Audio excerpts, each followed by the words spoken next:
11 stratégies d'Andrew Carnegie pour que l'argent travaille pour vous. Imaginez un instant que vous êtes né dans une pauvreté extrême, dans une petite ville insignifiante, fils d'un humble tisserand. Vos perspectives de succès semblent pratiquement inexistantes. Pourtant, des décennies plus tard, vous devenez l'homme le plus riche des États-Unis, le magnate de l'acier le plus puissant, avec une fortune ajustée aux valeurs actuelles, estimée entre 310 et 372 milliards de dollars. Comment un tel exploit est-il possible? Quel est le secret pour passer de cireur de chaussures à l'amassage d'une fortune colossale? C'est l'incroyable histoire d'Andrew Carnegie, un témoignage vivant de l'idée que peu importe d'où vous partez, avec détermination, travail acharné et un état d'esprit axé sur la croissance, vous pouvez atteindre des sommets inimaginables. Sa vie offre une leçon magistrale sur la manière de saisir les opportunités, de surmonter les obstacles et de forger son propre destin. Comme l'a dit Napoléon Hill, l'auteur renommé de « Réfléchissez et devenez riche ». Tout ce que l'esprit peut concevoir et croire, il peut l'accomplir. Andrew Carnegie est la preuve vivante de cette maxime. À travers son exemple, il nous révèle les 11 principes fondamentaux pour réussir en affaires et dans la vie. Mais d'abord, laissez un super like sur cette vidéo et abonnez-vous à notre chaîne. Commençons. Andrew Carnegie est né en 1835 à Dunfermline, en Écosse, dans une famille extrêmement pauvre. Son père, William, était un tisserand qui parfois gagnait sa vie comme cireur de bottes, tandis que sa mère, Margaret, était une travailleuse indépendante. Dès son plus jeune âge, Andrew a dû travailler dans des conditions précaires pour aider à subvenir aux besoins de sa famille. La réalité de la famille Carnegie reflétait la situation difficile que l'Écosse traversait à cette époque. La révolution industrielle avait rendu de nombreux artisans et tisserands sans emploi, remplacés par des machines plus efficaces. Les conditions de vie de la classe ouvrière étaient déplorables, avec de longues journées de travail, des salaires misérables et peu ou pas d'accès à l'éducation. Malgré les circonstances défavorables, le jeune Andrew montrait un esprit indomptable et une soif insatiable d'apprendre. Son oncle, qui travaillait dans la fonction publique et se lancerait plus tard en politique, lui a inculqué l'amour de la lecture et du savoir. Andrew dévorait des livres chaque fois qu'il en avait l'occasion, cultivant un esprit curieux et agile. En 1848, cherchant de meilleures opportunités, la famille Carnegie a émigré aux États-Unis, s'installant à Pittsburgh, en Pennsylvanie. Le voyage fut ardu, mais il marqua le début d'un nouveau chapitre dans la vie d'Andrew. Il commença à travailler comme garçon de bobine dans une usine de coton, gagnant à peine 1,20 $ par semaine. Pourtant, il était déterminé à améliorer sa situation. Il accepta divers emplois, chacun étant un tremplin vers de plus grandes choses. La grande opportunité d'Andrew survint lorsqu'il commença à travailler comme opérateur télégraphique. Son esprit vif et son éthique de travail inflexible attirèrent l'attention de Thomas A. Scott, un cadre supérieur de la Pennsylvania Railroad. Scott devint le mentor de Carnegie, lui apprenant les subtilités du secteur ferroviaire et lui ouvrant des portes vers de nouvelles opportunités. L'ascension de Carnegie fut fulgurante. Il investit dans diverses entreprises, y compris le fer et le pétrole, et fonda finalement la Carnegie Steel Company. Son approche innovante des affaires, couplée à sa capacité à reconnaître et saisir les opportunités, le propulsa au sommet du succès. Lorsque JP Morgan acheta son entreprise pour 480 millions de dollars en 1901, Carnegie avait transformé l'industrie sidérurgique américaine et assuré sa place parmi les personnes les plus riches de l'histoire. Mais l'histoire de Carnegie ne s'arrête pas à son succès financier. Il était également un philanthrope, croyant fermement au Gospel of Wealth, l'idée que les riches ont l'obligation morale de distribuer leurs richesses de manière à promouvoir le bien-être et le bonheur des autres. Il a fait don de plus de 350 millions de dollars à diverses causes, y compris la création de bibliothèques, d'universités et de fondations, laissant un héritage qui continue de bénéficier à la société aujourd'hui. La vie d'Andrew Carnegie est un témoignage de la puissance de la vision, de la résilience et du travail acharné. Son parcours, de la pauvreté à l'immense richesse, souligne le potentiel de chacun d'entre nous à surmonter nos circonstances et à atteindre la grandeur. Alors que nous explorons les 11 principes de réussite qu'incarnait Carnegie, souvenez-vous que vos rêves sont à portée de main. Comme Carnegie, avec détermination et le bon état d'esprit, vous pouvez tracer votre propre chemin vers le succès. En plein cœur de la crise économique qui frappait l'Écosse, la famille Carnegie décida d'émigrer en Amérique en quête d'un avenir meilleur. En 1848, à seulement 13 ans, Andrew arriva à Pittsburgh, aux États-Unis, apportant avec lui peu de choses, mais beaucoup de détermination et un amour profond pour l'apprentissage. Le voyage ne fut pas facile, mais l'espoir d'un nouveau départ alimentait son esprit. Dès le premier instant sur cette nouvelle terre, Andrew Carnegie montra une éthique de travail infatigable, un trait qui le définirait tout au long de sa vie. Laisse la paresse derrière toi et adopte le travail acharné pour réussir. La paresse voyage si lentement que la pauvreté n'a aucun mal à la rattraper. Benjamin Franklin. Dès son arrivée à Pittsburgh, Andrew commença à travailler en cirant des chaussures dans les rues pour gagner un peu d'argent, malgré son désir ardent d'étudier. C'était un travail humble, mais il lui apprit l'importance de la discipline et de l'effort dès son plus jeune âge. Il ne se laissa pas décourager par les adversités. Au contraire, elles le motivèrent à travailler encore plus dur. Il travailla avec son père dans une usine de coton et, à l'âge de 15 ans, il avait déjà occupé plusieurs emplois, de la fabrication de fils à messager dans un bureau de télégraphe. La leçon est claire. N'attends pas que d'autres résolvent tes problèmes. Agis. Commence avec ce que tu as et travaille dur pour améliorer ta situation. La paresse est l'ennemi du progrès. Comme l'a dit Abraham Lincoln, les choses peuvent arriver à ceux qui attendent, mais seulement les choses laissées par ceux qui se donnent du mal. Mais au-delà de simplement travailler dur, Carnegie comprit dès son jeune âge l'importance de faire les choses avec excellence. Il ne se contentait pas d'être un employé parmi tant d'autres. Il cherchait toujours à se démarquer dans chaque tâche qu'il entreprenait. À cette époque, il ne s'agissait pas seulement de la valeur d'un produit industriel, mais aussi de se distinguer dans chaque tâche accomplie. En tant que messager, il mémorisait les noms et adresses de ses clients, offrant un service personnalisé et efficace. Dans l'usine, il apprenait rapidement les compétences nécessaires et s'efforçait d'être le meilleur à son poste. Cette attitude d'aller au-delà des attentes, de mettre de la passion et du soin dans chaque détail, serait une constante dans la vie de Carnegie. Comme il le dirait plus tard, il y a peu de choses qu'un homme ne peut pas accomplir s'il s'y consacre avec tout le pouvoir de son esprit. La paresse, la médiocrité et la conformité n'avaient pas leur place dans sa philosophie de vie. Alors, si tu veux commencer à construire ton propre chemin vers le succès, le premier pas est de bannir la paresse de ta vie. Adopte le travail acharné, la discipline et l'excellence dans tout ce que tu fais. Ne te contente pas d'être un parmi tant d'autres. Cherche toujours des moyens de te démarquer et d'ajouter de la valeur.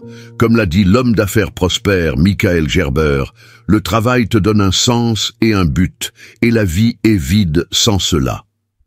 La lecture est la clé maîtresse de l'apprentissage continu. Lire tous les bons livres, c'est comme une conversation avec les meilleurs esprits des siècles passés. René Descartes. Malgré les longues journées de travail, Carnegie profitait de son temps libre pour se rendre dans une petite bibliothèque et se plonger dans la lecture. Il comprenait le pouvoir transformateur des livres. Chaque page qu'il lisait, chaque idée qu'il absorbait, élargissait ses horizons et lui apportait de nouvelles connaissances qu'il appliquerait dans sa vie et sa carrière.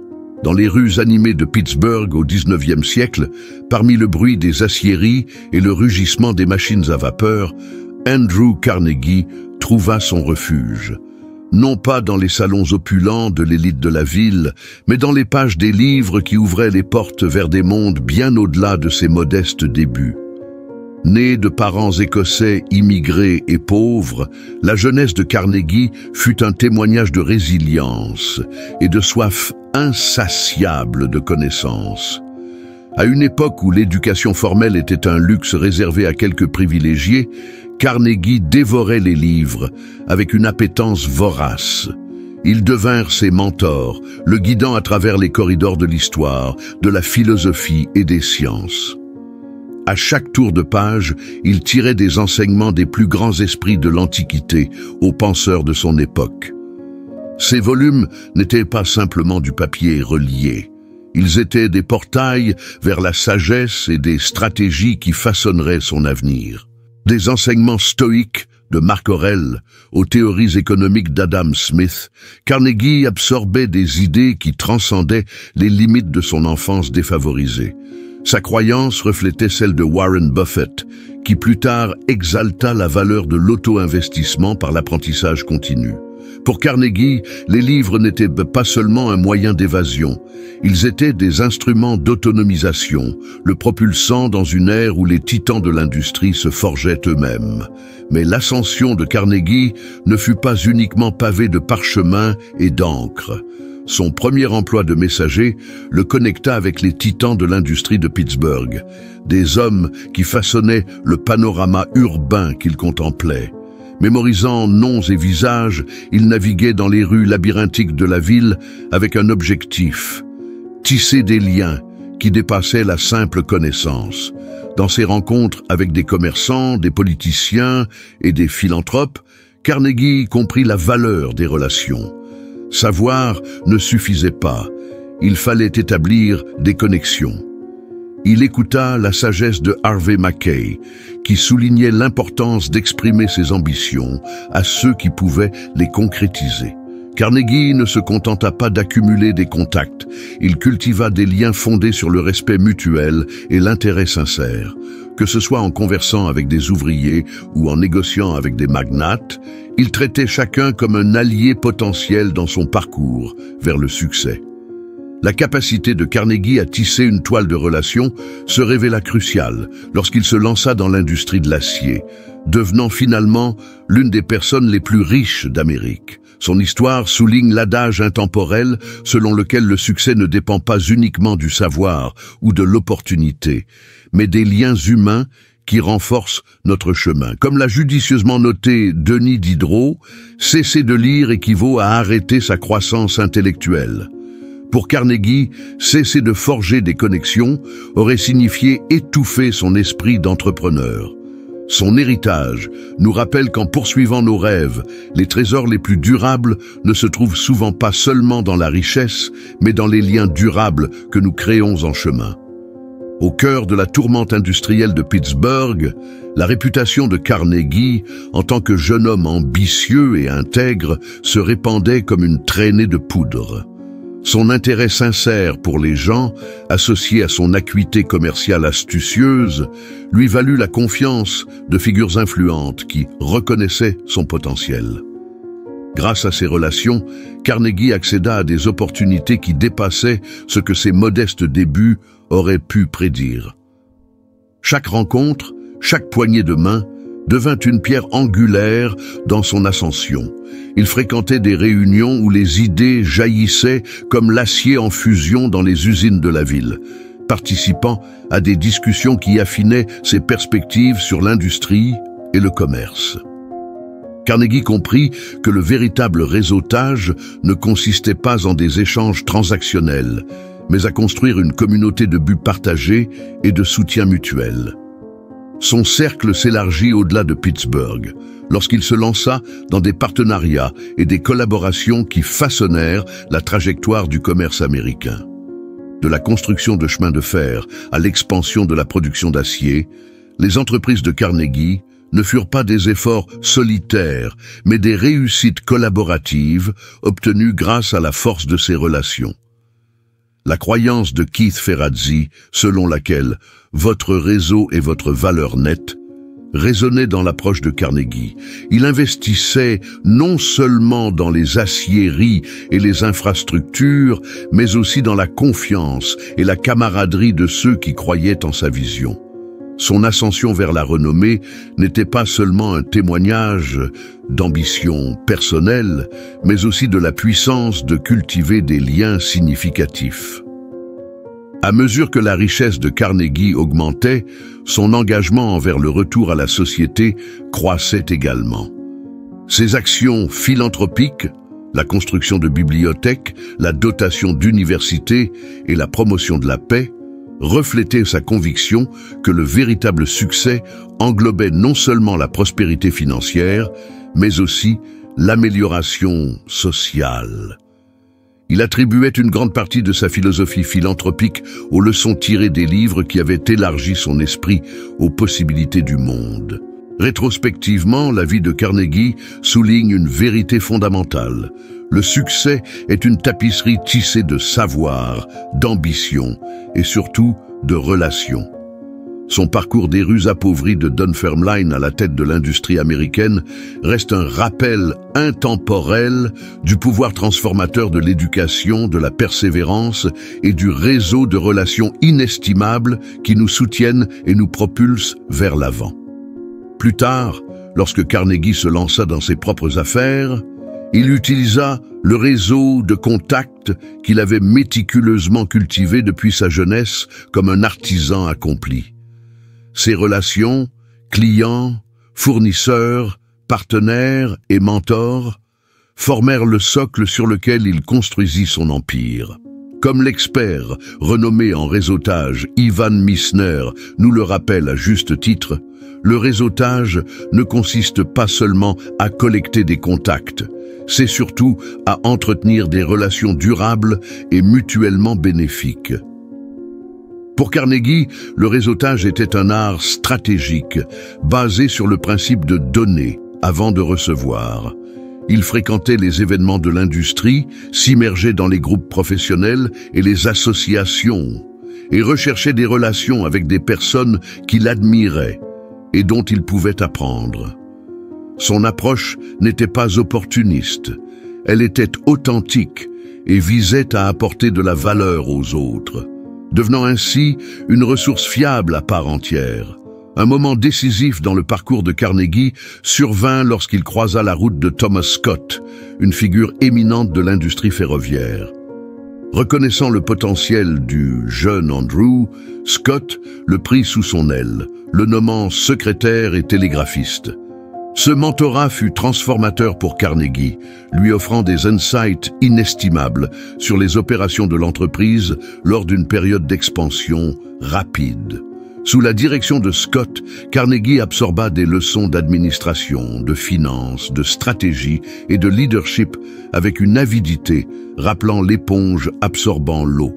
Il attribua une grande partie de son succès ultérieur à la sagesse transmise par Scott, reconnaissant « J'ai eu la chance de commencer à travailler dans les chemins de fer à 17 ans sous Thomas Alexander Scott, l'un des hommes les plus exceptionnels que j'ai jamais connus. Je n'ai jamais cessé de l'étudier et j'ai tant appris. » Le message clé était clair. Pour atteindre de grands sommets, cherchez des mentors et des partenaires stratégiques qui peuvent éclairer le chemin à venir. L'ascension de Carnegie ne dépendait pas uniquement de la chance ou des circonstances. Elle était alimentée par sa quête proactive de connaissances et de croissance. Il se distinguait par son éthique de travail impeccable, son attention méticuleuse aux détails et son talent pour cultiver des liens significatifs. Comme l'entrepreneur Darren Hardy le souligne, la recherche d'un mentor commence par l'amélioration de soi-même. Carnegie n'attendait pas passivement les conseils de Scott. Il démontrait activement sa valeur et sa fiabilité, gagnant la confiance de Scott et des responsabilités toujours croissantes. Cette approche proactive, note Hardy, consiste à devenir la meilleure version de soi-même pour attirer le mentorat et les opportunités qui propulsent vers le succès. Le parcours de Carnegie illustre l'importance de la persistance et de l'ambition dans la réalisation d'exploits remarquables. Sa montée rapide au sein du service ferroviaire, culminant avec sa promotion au poste de surintendant de la division Ouest à seulement 24 ans, illustre son engagement inébranlable envers l'excellence. Il comprenait que l'avancement nécessitait de toujours aller au-delà, en offrant systématiquement des résultats exceptionnels. En somme, l'histoire de Carnegie est un témoignage du pouvoir transformateur de l'ambition, de la persistance et des relations stratégiques. Elle montre comment une quête incessante de croissance, associée à la guidance de mentors et au soutien d'un réseau solide, peut propulser les individus au-delà des limites perçues vers des réalisations extraordinaires. Comme le résume Bill Bradley de manière succincte, l'ambition est la route du succès. La persistance est le véhicule qui vous y conduit. Cette ambition n'était pas simplement une quête personnelle de pouvoir ou de richesse. Pour Carnegie, elle incarnait un engagement profond envers l'apprentissage continu et l'acceptation de nouveaux défis. Chaque ascension dans sa carrière n'était pas vue comme une fin en soi, mais comme une pierre de touche vers une croissance et une contribution accrue.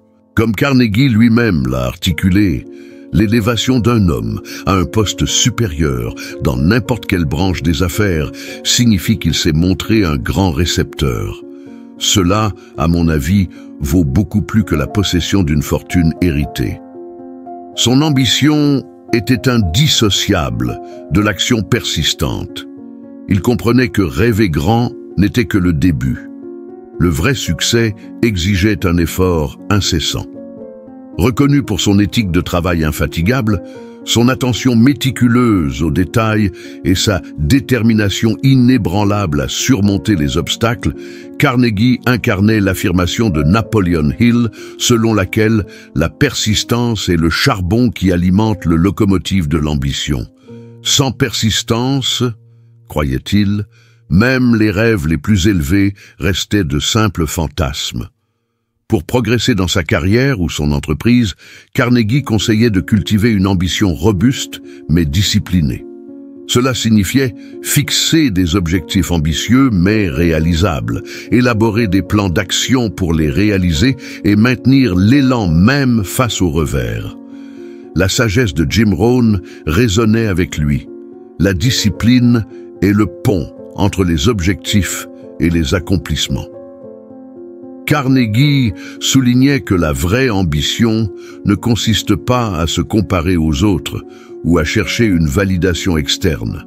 Elle concerne l'excellence personnelle et l'exploitation de ses talents pour avoir un impact significatif.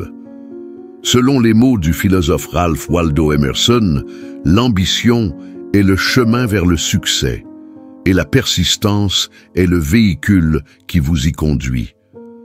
Thomas Scott, au-delà d'être le mentor de Carnegie, l'a introduit dans le monde des investissements. Il l'a encouragé à investir $600, une somme importante à l'époque, dans Adams Express, une entreprise de transport prometteuse. Cette décision capitale a marqué le début du parcours de Carnegie pour bâtir son empire. Comprenant rapidement que réussir dans les investissements ne consistait pas à suivre les tendances, mais nécessitait une recherche minutieuse et une profonde compréhension des industries, Carnegie évaluait méticuleusement les entreprises, examinait leur potentiel de croissance et pesait les risques par rapport aux récompenses potentielles. Sa philosophie d'investissement reposait sur l'acquisition d'actions dans des entreprises fondamentalement solides et sous-évaluées, une stratégie qu'il affinerait au fil du temps. Au-delà de la diligence, Carnegie considérait les investissements comme des véhicules pour l'accumulation de richesses grâce à l'intérêt composé et à l'appréciation du capital. Il intériorisait la sagesse intemporelle de Warren Buffett. Quelqu'un est assis à l'ombre aujourd'hui parce que quelqu'un a planté un arbre il y a longtemps. Cette éthique sous-tendait l'impact à long terme des décisions financières prudentes prises dans le présent. Pour tracer un chemin vers l'indépendance financière, Carnegie préconisait de cultiver des habitudes d'épargne et d'investissement régulières. Il croyait en l'éducation sur les principes fondamentaux de la finance personnelle et des investissements, veillant à ce que chaque décision financière soit ancrée dans la connaissance et la prévoyance. En somme, l'histoire de Carnegie illustre que l'ambition, associée à l'action persistante et à des investissements stratégiques, peut transformer les aspirations en réalisations durables. Son héritage nous rappelle que le vrai succès ne consiste pas seulement à atteindre le sommet de sa carrière ou à accumuler des richesses. Il s'agit de créer un impact durable grâce à un apprentissage continu, un effort discipliné et une gestion financière avisée.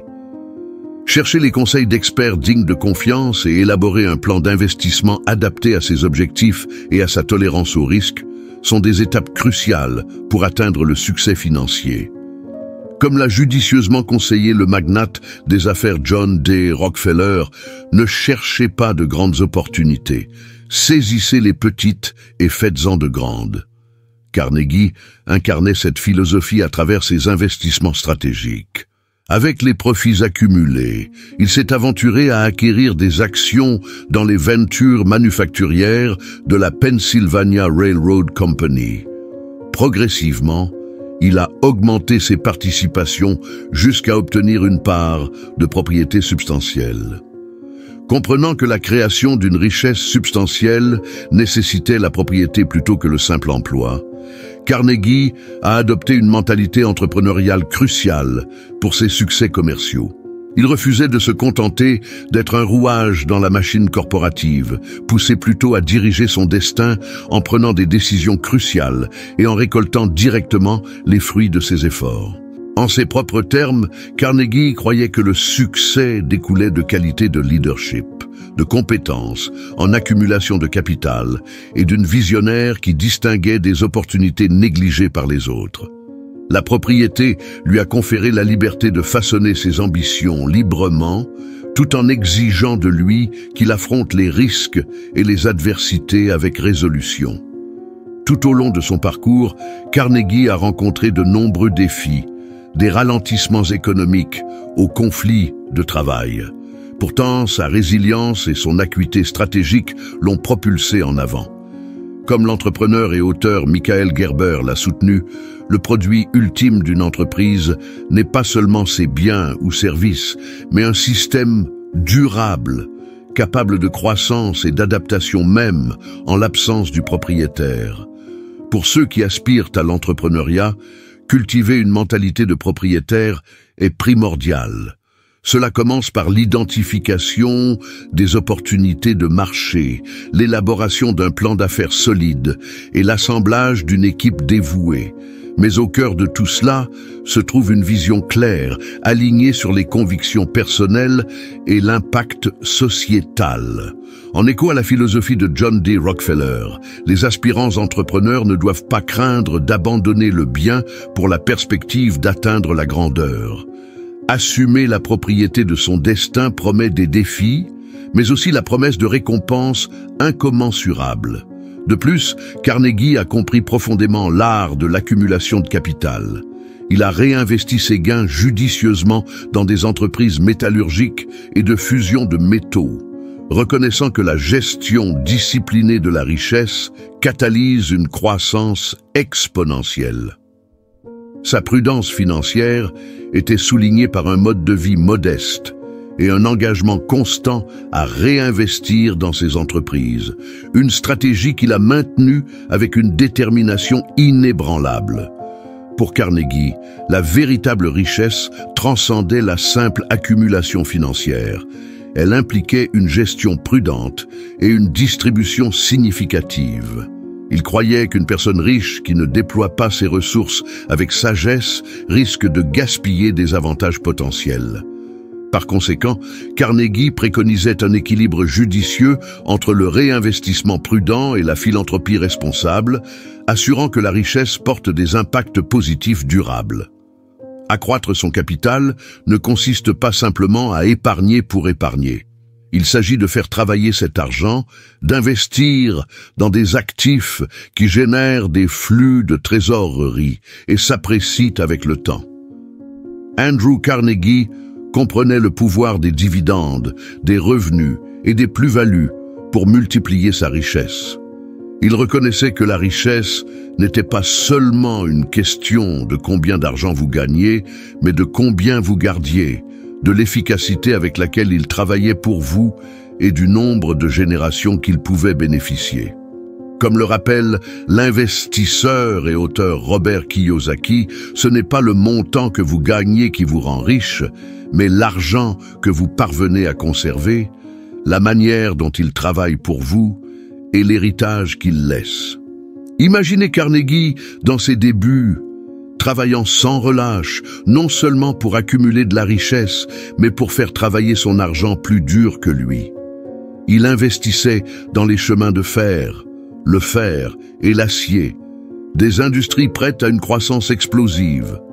Au fur et à mesure que ces investissements rapportaient des bénéfices, il ne se contentait pas de se détendre. Au contraire, il réinvestissait ses profits, laissant le pouvoir des intérêts composés et du réinvestissement accroître exponentiellement sa richesse. Même pendant son sommeil, son capital était occupé à travailler, générant davantage de richesse. C'est le véritable pouvoir du capital, sa capacité à travailler pour vous, même lorsque vous dormez. Pour renforcer votre propre force financière, faites de l'accumulation du capital une priorité. Vivez en dessous de vos moyens, épargnez régulièrement et recherchez des opportunités d'investir dans des actifs productifs. Par-dessus tout, maintenez une mentalité d'abondance et de gratitude, reconnaissant que votre richesse est un outil pour faire le bien dans le monde. Andrew Carnegie dominait la finance, comme peu d'autres. Il est devenu un expert en administration financière et en contrôle des coûts lors de son passage au Pennsylvania Railroad. Pour Carnegie, il ne suffisait pas simplement de gagner de l'argent. Il savait qu'il devait le gérer efficacement. Il comprenait que les finances sont le système circulatoire de toute entreprise. Sans un flux de trésorerie sain et prévisible, même les meilleures entreprises peuvent échouer. Carnegie passait d'innombrables heures à examiner les états financiers, à analyser les ratios et les tendances, et à identifier les opportunités d'efficacité et de croissance. Il disait « Une entreprise qui ne connaît pas ses coûts est une entreprise aveugle. Une attention minutieuse aux chiffres n'est pas optionnelle, elle est essentielle pour la survie et le succès. Mais maîtriser les finances n'est pas seulement une question de comptabilité. Il s'agit d'utiliser ces informations pour prendre des décisions stratégiques, identifier des opportunités et atténuer les risques. Carnegie utilisait sa compréhension des chiffres pour négocier de meilleurs accords avec les fournisseurs, optimiser les processus et investir dans l'innovation et la croissance. Comme le rappelle l'investisseur et entrepreneur Mark Cuban, les ventes guérissent tous les maux. Imaginez Carnegie, tard dans la nuit, examinant des états financiers et des états de résultats à la lumière tamisée d'une lampe à gaz. Sa nature méticuleuse lui permettait de prendre des décisions éclairées et opportunes. Il connaissait chaque centime des dépenses et des revenus de son entreprise, et il utilisait ses connaissances à son avantage. Comme l'homme d'affaires et auteur Dave Ramsey l'a dit, « Dites à votre argent où aller plutôt que de demander où il est allé. » Le contrôle financier ne consiste pas à limiter votre liberté. Il s'agit de créer la liberté de prendre des décisions intelligentes et de faire croître votre richesse. La volonté de Carnegie de prendre des risques calculés était un autre pilier de son succès. Il a utilisé son capital accumulé pour étendre ses opérations, toujours à la recherche de la prochaine grande opportunité. Il comprenait que la croissance exponentielle nécessitait des risques calculés et que de grandes récompenses se trouvaient souvent en dehors de la zone de confort. Il n'était pas satisfait de maintenir le statu quo ou de simplement protéger ce qu'il avait déjà construit. Il savait que la croissance exigeait des mouvements audacieux et des investissements stratégiques. Imaginez Carnegie debout, au bord d'un marché vaste et inexploré, les yeux scrutant l'horizon à la recherche d'opportunités. Il n'évitait pas les risques, il les embrassait. Mais prendre des risques ne signifiait pas être imprudent ou impulsif. Carnegie basait ses décisions sur une analyse minutieuse du marché et une compréhension profonde des tendances et des opportunités. Il calculait les probabilités et les récompenses potentielles, puis agissait de manière décisive et rapide pour saisir le moment. Comme le rappelle l'homme d'affaires et auteur Peter Drucker, chaque fois que vous voyez une entreprise prospère, quelqu'un a pris une décision courageuse. Croître exige du courage. Cela exige la volonté de défier les attentes et de réécrire les règles du jeu. Donc, si vous voulez amener votre vie ou votre entreprise au niveau supérieur, cultivez une mentalité de croissance. Ne vous contentez pas de ce que vous avez déjà accompli, aussi impressionnant que cela puisse être. Cherchez constamment de nouvelles opportunités pour apprendre, innover et élargir vos horizons. Soyez comme Carnegie, qui n'a pas seulement construit un empire, il a construit un héritage qui continue d'inspirer et d'enseigner le véritable pouvoir du capital, de la maîtrise financière et du courage de prendre des risques. Mais rappelez-vous, comme l'a dit l'auteur et conférencier motivateur Les Brown, les objectifs et les rêves qui ne vous effraient pas un peu ne valent pas la peine. Si c'est quelque chose que vous savez que vous pouvez atteindre facilement, alors ce n'est pas un objectif suffisamment grand. La croissance nécessite de la foi, nécessite d'être prêt à faire le saut, même lorsque vous ne pouvez pas voir de l'autre côté. Imaginez Andrew Carnegie à la fin du 19e siècle, défiant les conventions avec une vision audacieuse. Carnegie ne se contentait pas du statu quo. Il savait que pour atteindre la grandeur, il fallait rêver grand et oser.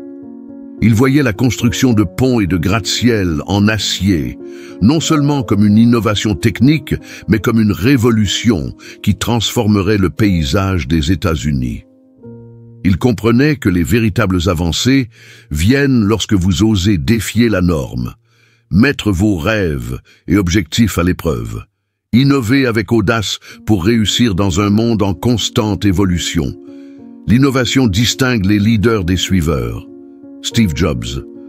Carnegie a révolutionné la construction en utilisant l'acier plutôt que le fer pour construire des ponts et des gratte-ciel plus résilients.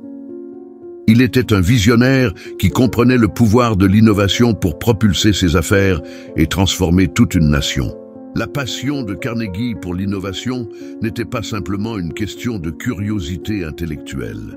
Il comprenait que, dans un monde en constante évolution, la nécessité de changer était impérative. La capacité de s'adapter et d'évoluer était essentielle pour survivre. Les entreprises qui s'accrochaient aux anciennes méthodes, qui résistaient au changement, étaient condamnées à l'irrélevance.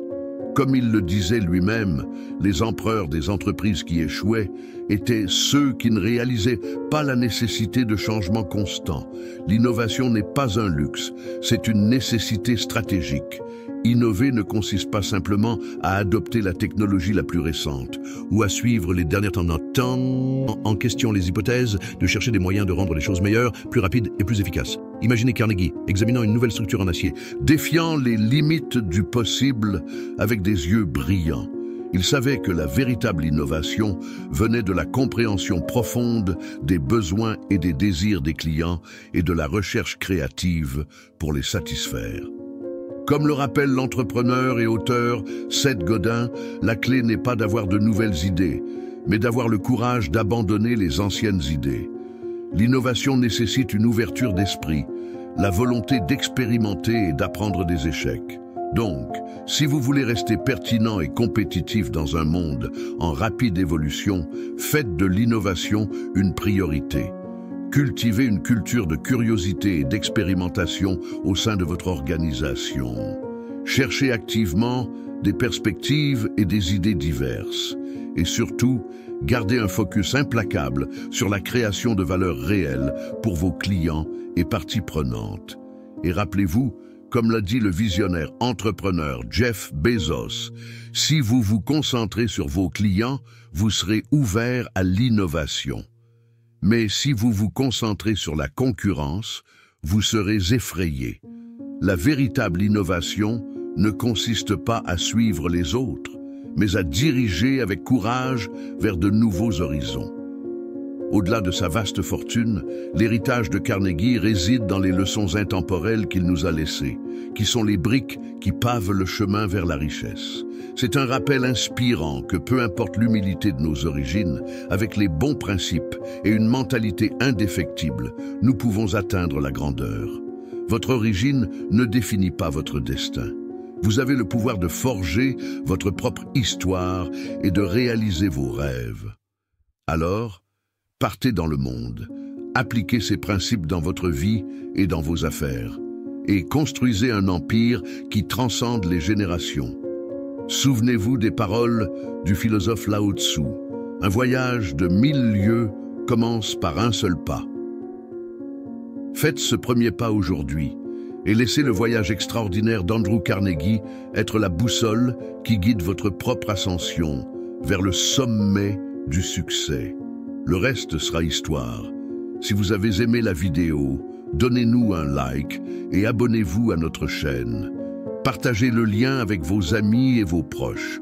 Nous aimerions lire vos commentaires. Merci et à la prochaine.